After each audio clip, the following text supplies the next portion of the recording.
Audrey Penn, author study by Tara DiNardo.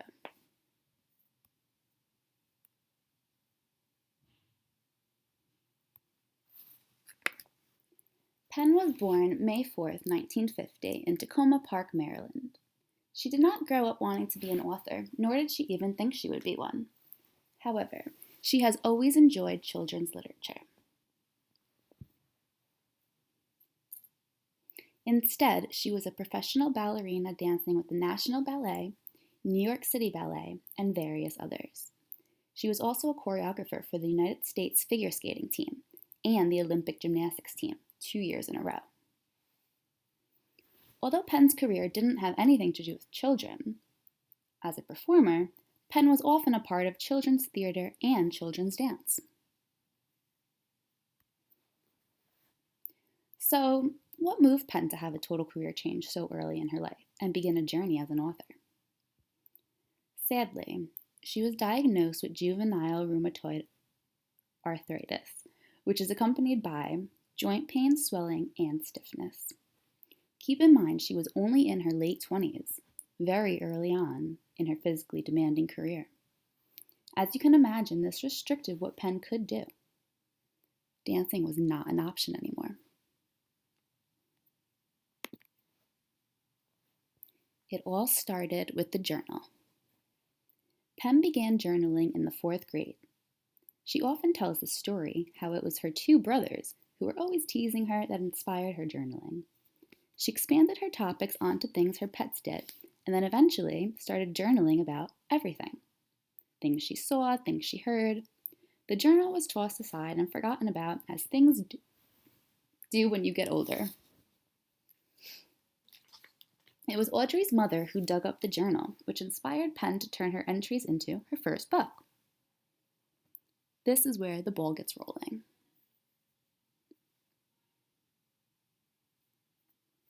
Penn was physically restricted. She could no longer express herself through dance. She needed another creative outlet. Writing was the answer. Happy Apple Told Me, Penn's first book.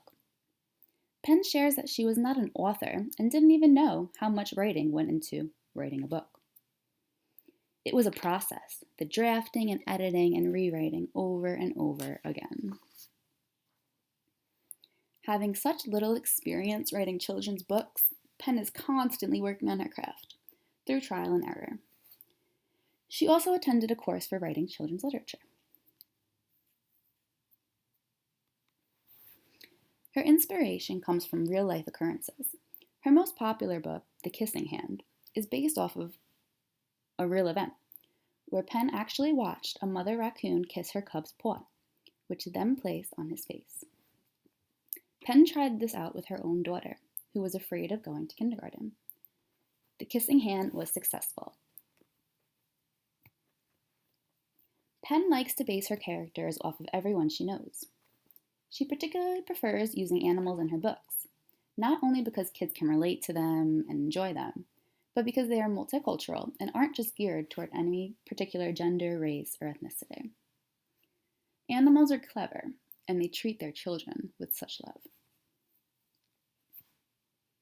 Much of Penn's inspiration comes out of her visits to schools, which she often does. Visiting schools gives Penn the chance to observe and talk to children, who often give her ideas and help her tune her drafts. It is in these school visits that Penn is able to gain insight on which topics, characters, plots, writing styles, language, and dialogues are preferred by a range of children, all different ages.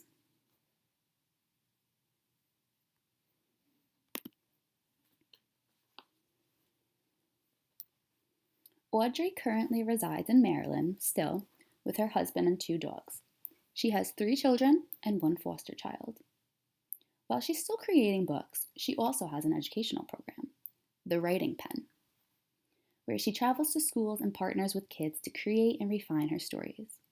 In addition to that, she also works with adults, where she speaks on children's literature.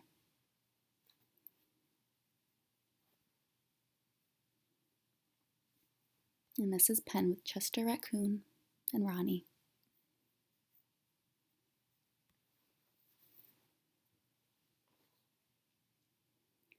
Penn's books are easily recognizable because of her craft. Some recurring techniques she uses are giving Chester a problem and having Mrs. Raccoon propose a practical solution. The use of personification is seen constantly as Penn gives the animals human-like characteristics.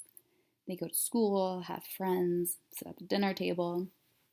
Each of her books teach lessons that are useful for kids and parents who are helping their children cope with similar issues, whether it be first aid jitters, separation anxiety, sibling rivalry, and even bullying. Her writing is very visual and detailed, awakening all of the reader's senses. She's been told, "You don't write books, you choreograph them." My favorite aspect of her writing is how she uses such warm, loving language throughout every book, which is what really makes them unique.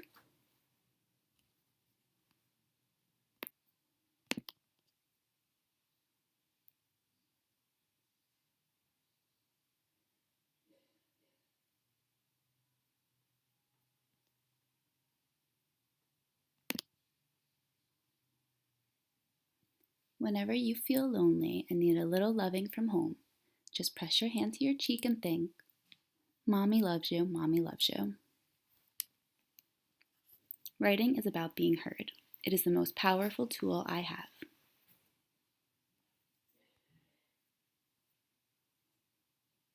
Thank you for watching my author study.